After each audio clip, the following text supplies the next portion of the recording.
प्रिय दर्शकों, आप सभी का स्वागत है हमारे इस YouTube चैनल पर। दर्शकों, हाल ही में एक दुखद समाचार हमें मिला। जनरल बिपिन रावत नहीं रहे। हेलीकॉप्टर क्रैश के अंदर उनका दुखद अंत हुआ। 13 अन्य लोग भी उनके साथ में शहीद हुए हैं। और इसी के साथ एक बात और आगे बढ़नी आरंभ हुई, कहीं ये कोई षड्यंत्र तो नहीं है। दर्शकों, ये षड्यंत्र है या नहीं है, ये जांच होनी चाहिए या नहीं होनी चाहिए, ये भारत सरकार के दायरे में आता है, उनके अधिकार क्षेत्र में आता है। लेकिन क्या ब्रह्मांड में ग्रहों की वो परिस्थिति बन रही है जो किसी ऐसे हादसे को जन्म दे सकती है?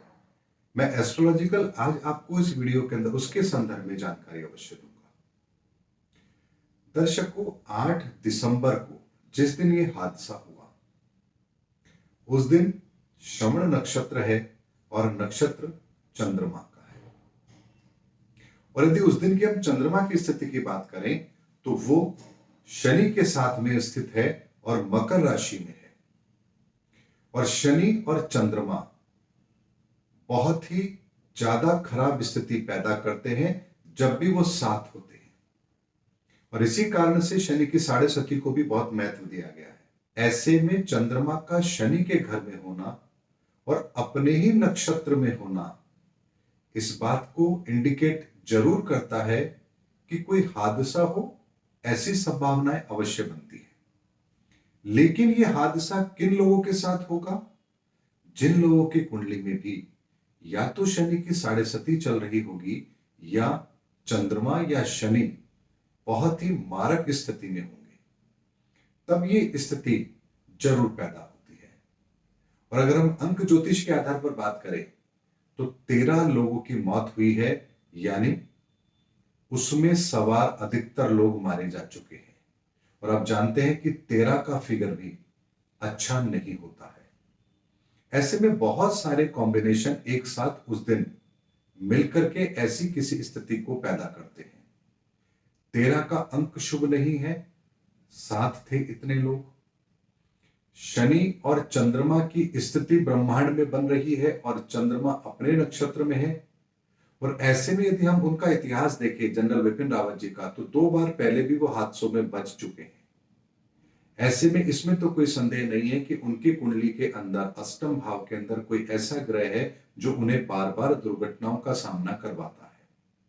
लेकिन इस बार दुर्घटना के साथ में कुछ ऐसी परिस्थितियों का भी निर्माण अवश्य हुआ है जो दुर्घटना को व्यापक और बड़े लेवल पर घटित होने की ताकत अवश्य दे देती है। ऐसे में दुर्घटना का कारण अगर ज्योतिष आकलन हम करें तो अवश्य बनता है, क्योंकि उस दिन का गोचर यही कहता है। ऐसे में अगर हम बात करें उनकी कुंडली के संदर्भ में और बाकी के 13 लोगों के संदर्भ में, मान लीजिए विपिन रावत जी की कुंडली में ऐसे योग थे लेकिन बाकी के लोग, तो एक बात मैं आपको यहां जरूर बताना चाहूंगा दर्शकों, जब भी ऐसी कोई घटना होती है और उस समय जो लोग भी हादसे के शिकार होते हैं, निस्संदेह उनकी कुंडली में भी महादशा, अंतरदशा, प्रत्यंतर, सूक्ष्म दशा या प्राण दशा, किसी में भी कोई ना कोई अनिष्ट कारक योग जरूर चल रहा होता है, जब भी वो लोग संयुक्त रूप से उस जगह पर होते हैं और दुर्घटना का शिकार होते हैं।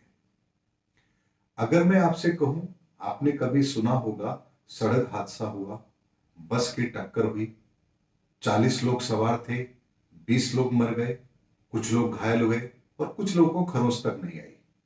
ये घटनाएं भी उसी तरह से होती हैं कि जो बहुत ही मजबूत होते हैं, जिनकी ग्रह स्थिति बहुत मजबूत होती है, वो ऐसे हादसों में अवश्य बच जाया करते हैं। लेकिन यदि कोई अनिष्ट कारक ग्रह आपकी कुंडली में चल रहा है और उसकी अंतरदशा, प्रत्यंतर, सूक्ष्म दशा या प्राण दशा है और गोचर में भी कोई ऐसी स्थिति बन जाए और उस समय पर यदि कोई हम ऐसी स्थिति में हैं जहां कोई हादसा हो सकता है, तो ऐसे में हमें कोई बड़े नेगेटिव रिजल्ट मिले, इसकी संभावना से इनकार नहीं किया जा सकता। ऐसे में विपिन रावत जी की दुर्घटना के समय को जब हम देखते हैं, उसका आकलन करते हैं, तो इस तरह की घटना, वाहन की दुर्घटना, कोई टेक्निकल खामी की वजह से दुर्घटना, इसके योग जरूर बनते हैं। अब बात आती है कि क्या इसके पीछे कोई षड्यंत्र है या नहीं है, तो ये कहना जल्दबाजी होगा, क्योंकि भारत की खुफिया एजेंसी बहुत ही सक्षम है और किसी भी तरह के ऐसे बड़े हादसे के होने से पहले उन्हें अपने इनपुट ना मिले, इंटेलिजेंसी सर्विसेज उनको इनपुट ना दे, ऐसा संभव नहीं है। ऐसे में तकनीकी खामी की वजह से ये दुर्घटना हो, इसकी संभावना ज्यादा बन रही है कंपेयर टू कि इसमें किसी तरह की कोई साजिश हो। क्योंकि साजिश हो और उससे ऐसी घटना हो तो उसके लिए भी ब्रह्मांड में कुछ ऐसे ग्रहों की स्थिति होना आवश्यक है जो किसी साजिश का इशारा करते हो। लेकिन वर्तमान में ग्रहों की ऐसी कोई परिस्थिति नहीं है जो किसी बड़े साजिश की तरफ इशारा करती हो। ऐसे में एक दुर्घटना के रूप में हमें इस घटना को देखना चाहिए। मेरा यह ज्योतिष आकलन है, इसमें किसी भी तरह की कोई ऐसी बात जिसको लेकर के हमें लगे कि किसी ने इस हादसे को जानबूझकर करवाया है, उसकी संभावना ग्रहों के आधार पर नहीं बनती है। सुबह से, बल्कि ये कहूं तो कल से बहुत लोग ये जानना चाहते थे, मेरे पास लगातार ऐसे मैसेजेस आ रहे थे कि आप बताइए इसके पीछे कहीं कोई दुर्घटना है या कोई ऐसा संदेह तो नहीं है कि किसी ने जानबूझकर ऐसा कराया हो। तभी मैंने पूरी घटनाक्रम को देख करके, ज्योतिषीय आकलन करके, हर परिस्थिति को, उस दिन के गोचर को, राशि पर क्या प्रभाव पड़ेगा, उन सबको देख करके फिर मैंने आप लोगों को ये बात आप लोगों के सामने रखी है कि ऐसी संभावना दुर्घटना होने की अवश्य बनती है, लेकिन किसी षड्यंत्र के होने की संभावना लगभग नहीं के बराबर है। उम्मीद करता हूं दर्शकों, मैंने इस वीडियो के माध्यम से आप सभी को एक सही जानकारी देने की कोशिश की है और मैं ईश्वर से प्रार्थना करूंगा कि वो दिवंगत आत्मा को शांति प्रदान करे और अपने चरणों में उन्हें स्थान प्रदान करे।